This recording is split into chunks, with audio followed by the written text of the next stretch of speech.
day mga kababad, nata diri karon sa City Gate na Gisano. So na diri naghimo ni sila og buko pie.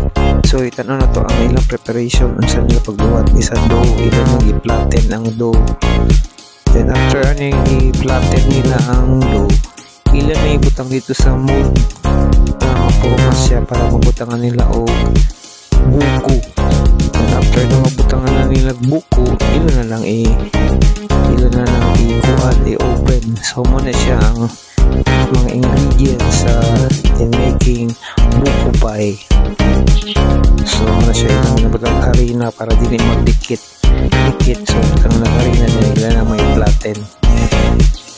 So same sizes na siya kay naman siya molde dire i-form nila ang molde para patungan na din nila sudlan nila o kaning mga buko. Then mo na siya ang finished product nila. So more to daghang salamat sa paglantaw sa ako ang mga video.